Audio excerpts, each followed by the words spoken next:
This is my design, 2 years in the making. In a high-floor conference room, angel investors leaned forward, watching the young man present. Precision torque coupling. Locks without backlash. Game-changing. But the real inventor wasn't in that room. Across town, Laura Carrington was in her garage, still perfecting every gear. She had spent 14 months on this very tool. Sleepless nights, countless iterations, alone in her cramped garage. The investors, unaware of the theft, were impressed. They scheduled a term sheet for the following week.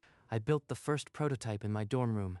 Ran the FEA simulations myself. Laura, tinkering in her dusty garage, had no idea her invention was being paraded as someone else's. The design on that screen, every chamfer, every tolerance, was identical to hers, and she had filed a provisional patent for it months before. 2 years earlier, in that same dusty garage, Laura had already logged 100 sleepless nights chasing a solution. If I can eliminate the backlash, this coupling could change precision robotics. Her younger brother Benjamin began dropping by on weekends, insisting he wanted to learn engineering. You look beat. Let me grab you a coffee. I want to see how this thing goes together. Thanks. I think the coupling geometry is finally ready. Just need to run a few more stress tests. But Benjamin wasn't there to fetch coffee. He was there to absorb every detail for his own purposes. Better than anything I could fabricate for my MBA project. No one would know. She 3D printed endless iterations, refining tolerances. He watched, asking just enough questions to map her logic. See, this joint? It self-locks under torque. No traditional keyway needed. That was my breakthrough. By the time she mailed the provisional patent filing, Benjamin had absorbed every tolerance, every workaround. He hadn't yet decided to steal it, but the seed was planted. Laura sat at her laptop, filling out the provisional patent application line by line. Every detail mattered. She had the disclosure notarized, a crisp stamp over her signature, witnessed under oath. At the post office, she mailed the priority envelope, tracking number clutched in her hand. The confirmation arrived, official filing date, the 22nd of March, 2023. That date was now locked in stone. Benjamin started his MBA that fall, confident and popular, but his real project had nothing to do with coursework. Laura's coupler is gold. She did the hard part. I can just present it as business innovation. A year later, another USPTO envelope landed on her desk. Her utility patent had been granted. If I move fast, I can lock down investors before she even thinks about commercializing. The patent was now active. Laura's invention was legally hers, yet Benjamin saw it as his ticket to glory. All I need is a polished pitch and a room full of people who don't know her name. Late 2024. Benjamin walked into his first angel investor meeting. Laptop tucked under his arm, confidence pouring off him. Gentlemen, thank you for your time. What I am about to show you is the future of precision torque coupling. The pitch deck was polished, the market analysis thorough, but the core design belonged to someone else. I've been refining this for 2 years. Market analysis puts the addressable sector at 200 million. Richard Ellison, the senior partner, sat forward. His skepticism was piqued, not by the pitch, but by something he couldn't yet name. I have a working prototype ready for limited production. All I need is the right partner to scale. Benjamin followed up with sleek emails, attaching financials and a term sheet draft. The group's interest solidified. They're eating it up. Just a few more meetings and the term sheet is mine. Meanwhile, Laura was at her office desk, completely unaware, scrolling through supplier quotes for an unrelated fabrication project. Maybe I should look into commercializing my coupler next year. For now, these orders keep me busy. Among the investors sat Marcus Webb, a former colleague of Laura's, now consulting for the group. He frowned at the screen. I've seen that coupler before, in Laura's garage. Every tolerance is hers. This isn't his. He excused himself, stepping into the hallway to call Laura immediately. Laura's phone vibrated on her desk. Marcus's name lit up the screen. Marcus? What's up? Laura, you need to listen. Your brother Benjamin is pitching your torque coupler to my investor group as his own. What? That's impossible. He wouldn't. Are you sure? Positive. The design is identical. He's claiming 2 years of work. I am sending you the slides now. Laura's laptop pinged, an email from Marcus with the subject line, "Urgent, your patent." The term sheet meeting was scheduled for the next morning. Laura had less than 24 hours to act. Laura's hand shook as she opened the CAD file. The creation date glared, the 15th of March, 2022, 10:32 p.m. 18 months before Benjamin ever mentioned a thesis. He had the design from the start. She dug out the notarized disclosure form, dated months before Benjamin ever set foot in her garage on weekends. He saw this document on my desk. He asked about it. I thought he was just curious. The notepad beside her held the first sketches of the coupling joint, dated months before he even pretended to help. Every tolerance, every failure, every late-night revision. He just stole the polished result. She pulled up her provisional patent filing date stamp, the 22nd March 2023, alongside the utility patent confirmation from last year. The USPTO already has my filing date. That's the only witness I need. By midnight, she had compiled every file into a single folder on her desktop, the cursor hovering over a draft email. No phone call to Benjamin. No family drama. Just facts. Sent to the people who need them. Laura opened a new email, addressing it to the angel group Marcus had forwarded to her. Subject: regarding invention disclosure, precision torque coupling. Dear investors, I am the original inventor of the torque coupling device presented by Benjamin Carrington. Attached, please find my USPTO filing from March 2023, notarized disclosure from 2022, and CAD timestamps proving my design predates his claims. Short, factual, unemotional. Let the documents do the talking. She attached the files, the USPTO date stamp, the notarized disclosure, and the CAD metadata trail. Her finger hovered over the send button. This would burn the bridge with her brother, but it was already ashes. He made his choice when he stood in that boardroom and called it his. She pressed send. The email disappeared, out of her control now. A confirmation popped up. Your message has been sent to angelgroup@investors.com. Laura leaned back. The silence of her office was suddenly heavier than the rage she'd felt all evening. The next morning, the angel investors convened in the conference room, ready to finalize Benjamin's term sheet. Richard Ellison opened his tablet and saw an email flagged from an unknown sender. Take a look at this. It's from a Laura Carrington, claiming the coupler is hers. He forwarded the message to the group. Within moments, phones and laptops buzzed across the table. The room fell silent as they opened the attachments, the USPTO filing date stamp, the notarized disclosure. Richard pointed at the dates on screen. March 2023. The timing didn't match Benjamin's story. One partner leaned back, clearly troubled. This wasn't just a misunderstanding, it was documented. We can't move forward until we verify this. Postpone the signing. The term sheet was pushed aside. The investors needed answers, and they didn't trust Benjamin to provide them. In the silence of the conference room, the weight of Laura's evidence had already shifted the power. Richard Ellison stepped out of the conference room and dialed Benjamin's number. Richard, I was just about to call you. Everything ready for the signing? Benjamin, we need to discuss some discrepancies. Are you aware that Laura Carrington filed a patent for the same design in March 2023? Laura? That's my sister.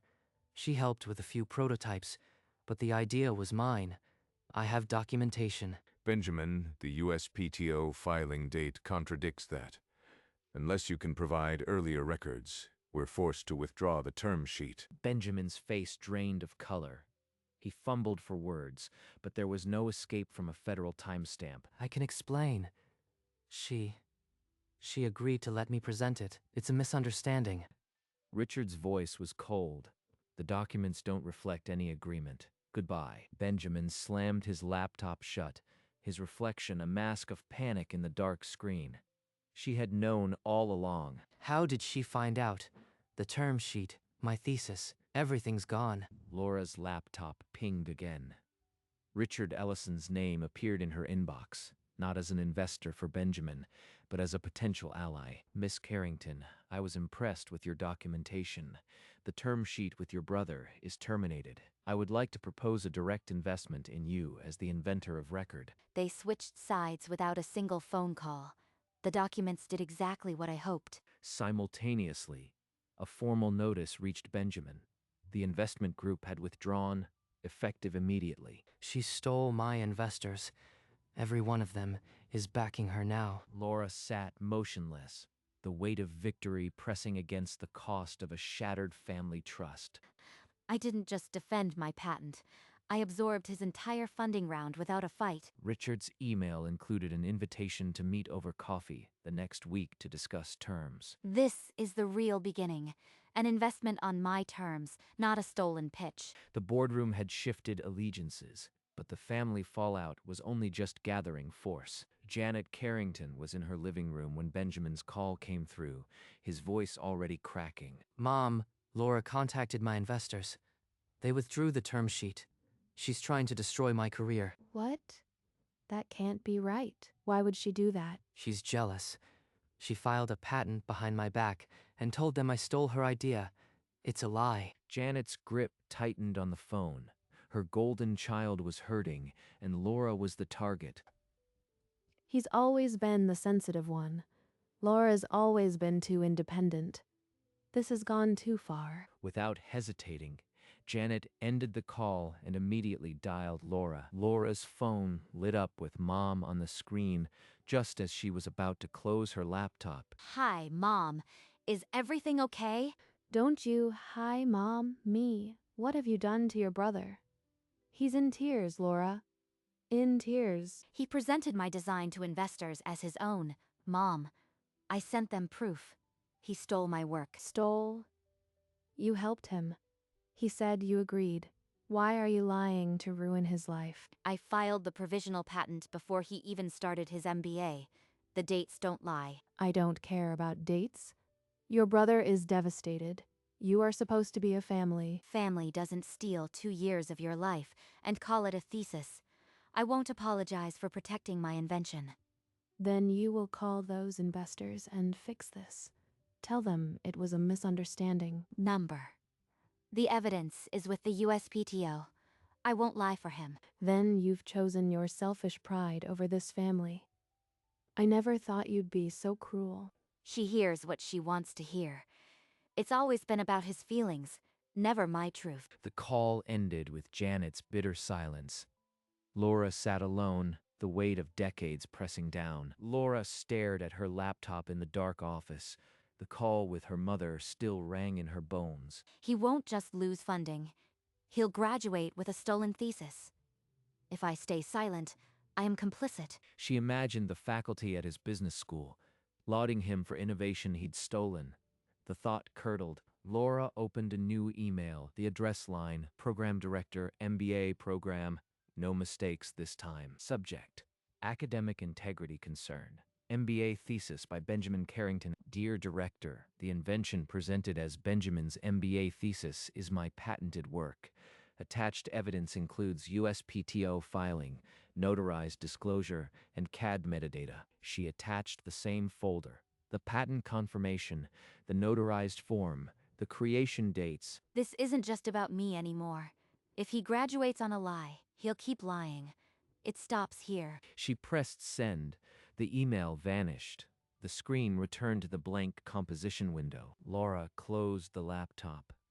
The darkness of her office felt different now, lonelier, but also cleaner. In the MBA program office, the director finished reading Laura's email and the attached USPTO filings. His expression hardened. Benjamin was summoned to the office that same afternoon, his confident stride now a tense shuffle. I don't understand why I am here. Is this about my thesis submission? The director turned his screen, revealing Laura's email and the attached USPTO filing date. The room grew colder. She actually sent it to the school. This is worse than the investors. That's my sister. She's bitter. I have my own prototypes, my own notes. She had no involvement. The director cut him off. Laura's patent predated any of Benjamin's MBA records by over a year. There was no explanation. He's not buying it? The dates are black and white. I can't talk my way out. An official letter was slid across the desk.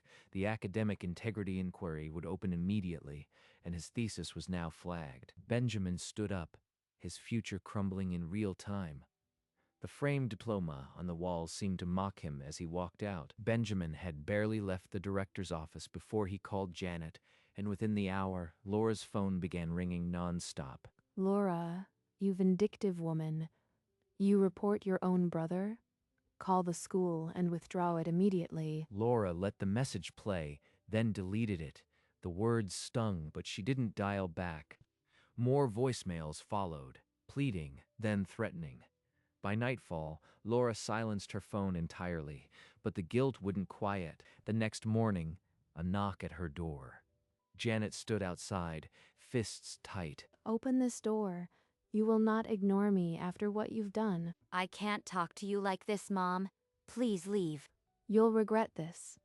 One day you'll need family, and you'll be alone. Laura leaned her forehead against the door, her whole body trembling. She hadn't opened it, but the damage was done. I will not be manipulated. But if this is the price of justice, it's higher than I imagined. Laura arrived at the coffee shop, still numb from the morning's confrontation. But her prototype was polished and ready. Miss Carrington, I've studied your design. The market is ripe for this, if you are ready to scale. I built it to scale. But I want to retain control. A smaller round, on my terms, no block voting. A founder's round, then. We can structure it with advisory shares and a board seat, but you keep the majority. They reviewed the figures. Laura pushed back on valuation until the numbers reflected her work, not Benjamin's. This is my company. Accepting less now means I won't answer to anyone later. Agreed. I'll have the final agreement drawn up. Welcome to the group, Laura, as the inventor you should always have been. The next morning, Laura signed the documents, her name above the line that read, Inventor and CEO, Precision Drive Systems. She slipped the business card from her wallet, the one she'd designed 2 years ago, waiting for this moment. My company. My patent. And finally, my own path forward, even if I walk it alone. 2 weeks later, the MBA Integrity Committee reached its decision. The outcome was sealed in a single envelope. The letter read, You are required to complete a new thesis on a different topic. A notation of academic dishonesty will remain on your record. Benjamin tore the envelope open in his dorm room. His hands trembled as he read each line. A notation on my record. Every employer, every background check, they'll see this forever. He had been spared expulsion by a single vote. But inside the program, his reputation was irrevocably damaged. I should have built my own idea. Now I am starting from zero, with a cloud over my name. Across campus, the whispers had already started. Peers who once admired his pitch now looked away when he entered the room. In his dorm, he gathered every note and prototype, Laura's work, and shoved it all into a box under his bed. The one thing I was proud of wasn't even mine. And now everyone knows. The academic cost was severe, but the price his family would pay remained unsettled. Benjamin arrived at Janet's house, the academic letter still clutched in his hand. She told the school I stole her design. It's a lie, but they believed her. Now I have to redo my thesis, and there's a permanent mark on my record. That jealous, selfish woman. I'll make her fix this. Janet dialed Laura, her breath short and shallow as the call connected. Laura, you miserable woman. You couldn't just take the investors. You went to his school to destroy him. Mom, please. The report is already with the committee. I can't just retract it. You started this. Call the director and tell them you exaggerated. I won't lie for him. I told the truth, and I won't apologize for that. The line went dead. Benjamin watched Janet slam the phone down, a flicker of reassurance in his eyes. She still believed him. And that was all he needed. The silence in Laura's office was suffocating. every tick a reminder of Janet's final words. She wouldn't grovel. She would prove. She opened her sent folder. The email to the investors was there, every attachment intact. The USPTO filing, the notarized disclosure, the CAD metadata. The 22nd of March, 2023. Benjamin had seen that notarized form months before he ever claimed a thesis. She forwarded it to Janet and typed a single line beneath the chain. Short, conclusive. Benjamin had access to this notarized disclosure before he started his MBA. Ask him about the date. If she refuses to see it, that's her choice. But I won't protect the lie anymore. Her finger hovered over, send for only a moment. Then she pressed it. The email disappeared, and with it, the last thread of hope for an easy reconciliation. Confirmation appeared, delivered. Across town, Janet's phone buzzed with the forwarded email. Below the subject line, the attachments were undeniable. Laura didn't wait for a reply. She closed her laptop and let the evidence do the work. For the first time in weeks, she breathed without a weight on her chest. Janet sat alone in her living room, the forwarded email waiting on her phone.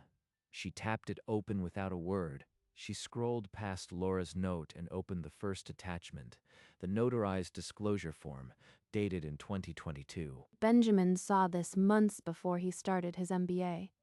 He lied.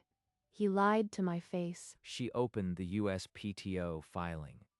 The date stamp was the 22nd of March, 2023, more than a year before Benjamin's pitch. Laura didn't exaggerate. She didn't sabotage him. She just told the truth, and I screamed at her for it. Her grip on the phone loosened. The email chain made it clear. Benjamin had access to Laura's notarized work all along. I called my daughter cruel, but my son stole her life's work and made me his accomplice. She set the phone on the side table, screen still glowing with the evidence. She did not dial Benjamin. The dinner table in the next room was set for 4, one chair empty. It had been that way for weeks. Janet did not call Laura again. The silence that followed was not peace, but the vacuum of a truth that could no longer be ignored. A week later, the funding transfer hit Laura's business account. The confirmation email from Richard was brief, funds wired. Build it your way. Laura stood in the garage that had witnessed every late-night iteration. The prototype rested on her palm, cool and final. This small piece of metal cost me my brother and my mother's respect. Would I do it again? Yes. Because what he tried to steal wasn't just a design, it was my right to be seen. She set the prototype back on the workbench and opened her laptop to review the signed partnership with the first manufacturing client. A local business journal carried her photo next to a headline, Engineer Secures Funding for Precision Tool. At a small trade show later that month, she demonstrated the coupling to potential buyers. Her name badge read, Inventor. No one asked about her brother. No one mentioned the MBA scandal. The product spoke for itself. The patent hung framed on her office wall, a silent third-party witness to a battle her own family refused to acknowledge. I did what I had to do. The silence from home still hurts, but I finally own my name. In the weeks that followed, Laura settled into her new office. The patent hung where she could see it from her desk. At Janet's house, the table was set for 4, one chair still empty. The silence held more questions than answers. She hadn't called. Not Benjamin, not Laura. The weight of what she now knew kept her voice trapped in her chest. Laura worked late into the evenings, the hum of new machinery replacing the old silence of the garage. When she arrived early one morning, the sky was still soft with color. The city stretched before her, indifferent and vast. Some mornings, she still listened for her mother's ringtone. It never came. Janet kept the forwarded email unread in her inbox. She wasn't ready to open it again. The chair stayed empty. Some absences could not be filled by apologies that were never spoken. Before leaving each night, she'd glance at the patent, its official seal, a quiet reminder of what the date had proven. The USPTO had kept its record. The rest was a story she was still learning to tell, without the people who should have seen her first.